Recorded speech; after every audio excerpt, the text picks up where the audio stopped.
राष्ट्रस्य सुदृढ़ा शक्ति समाजस्य च धारिणी भारते संस्कृते नारी माता नारायणी सदा।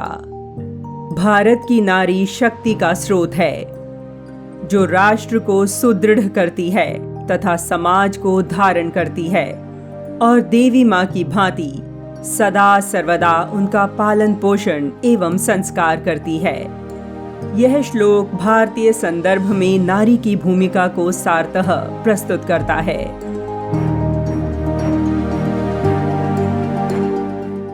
स्वामी दयानंद सरस्वती ने कहा था, भारतवर्ष का धर्म उसके पुत्रों नहीं, उसकी पुत्रियों के प्रताप से स्थिर है। भारतीय स्त्रियों ने अपना धर्म छोड़ा होता तो यह कभी का नष्ट हो गया होता। सामान्य परिवार, अल्प आयु में विवाह होना, भरे पूरे परिवार का सदस्य बनना, अनेक संतानों का संस्कार युक्त वातावरण में पालन पोषण करना तथा पति के देहांत के पश्चात अपने दुख दरिद्रता को भूलकर अपने पारिवारिक दायित्व का निर्वहन करना। भारत की नारी आज भी सनातन मूल्यों से प्रेरित है। इसका अद्भुत उदाहरण प्रस्तुत किया पूज्य मौसी जी लक्ष्मीबाई केलकर ने। बचपन में लोग उन्हें कमल नाम से पुकारा करते थे। ब्रिटिश पराधीनता काल में भारतीय समाज त्रस्त था। कमल को एक मिशनरी स्कूल में शिक्षा प्राप्त करने भेजा गया। हिंदू संस्कारों के द्वारा पल्लवित और पुष्पित उस बालिका के हृदय में यह देखकर बहुत कष्ट हुआ कि स्कूल में प्रातःकालीन प्रार्थना में हिंदू देवी देवताओं का कोई स्थान नहीं था। बाल्यावस्था में ही बाल गंगाधर तिलक के द्वारा प्रकाशित केसरी का अपने साथियों के साथ पठन पाठन करती और फिर दोस्तों के साथ भारत की स्वतंत्रता के लिए उनमें परस्पर चिंतन मनन होता। उन दिनों महाराष्ट्र में गौ रक्षा हेतु आंदोलन चलाया जा रहा था। तब छोटी सी बालिका कमल ने भी अपने ओजस्वी भाषण से तरुण और युवाओं को जागरूक किया।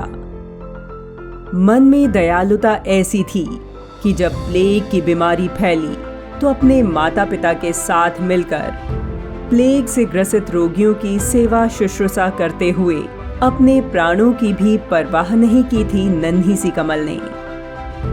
प्रसिद्ध अधिवक्ता पुरुषोत्तम राव के साथ विवाह के पश्चात उनका नाम लक्ष्मी रखा गया।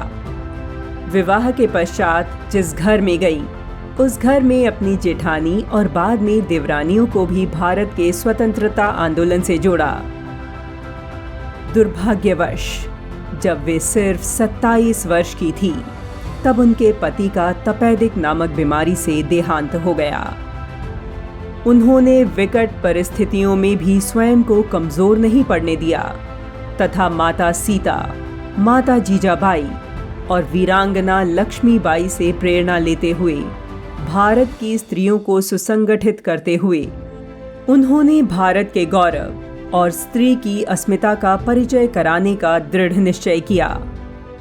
लड़कियां सुशिक्षित रहें, इसके लिए वर्धा में पहली कन्या पाठशाला की स्थापना भी उन्हीं के द्वारा सर्वप्रथम की गई।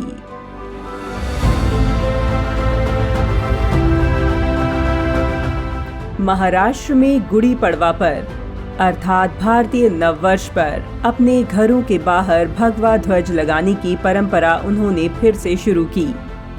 इसके लिए भी अपने हाथों से छोटे छोटे ध्वज बनाती थीं और अपनी महिला साथियों के साथ गली मोहल्ले में बांटती थी। इसी दौरान उन्होंने राष्ट्रीय स्वयंसेवक संघ की कार्यप्रणाली को देखा और उससे अत्यंत प्रभावित हुई। वे संघ के संस्थापक डॉक्टर केशव बलिराम हेडगेवार से मिलीं और उनकी प्रेरणा से वर्ष 1935 में विजयदशमी के दिन एक ऐसे संगठन की नींव डाली जो आज भी भारत की पुत्रियों को सांस्कृतिक, बौद्धिक एवं शारीरिक रूप से समृद्ध, सक्षम और समर्थ बना रहा है।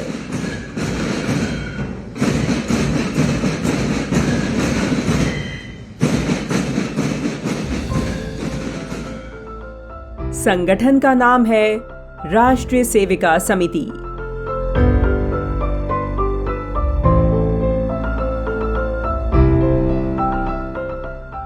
अनेक प्रकार की सांस्कृतिक, बौद्धिक एवं शारीरिक गतिविधियों के माध्यम से यह समिति राष्ट्र की नारी शक्ति को गढ़ रही है।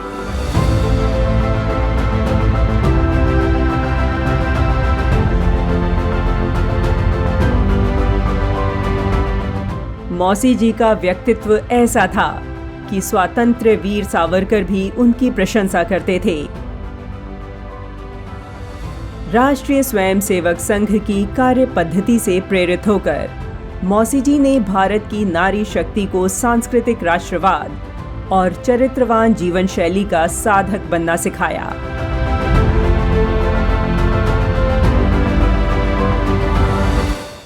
भारत की नारी शक्ति की तेजस्विता को प्रदर्शित करने वाली पूज्य लक्ष्मीबाई केलकर मौसी जी को राष्ट्र उनकी जयंती पर भावभीनी श्रद्धांजलि अर्पित करता है।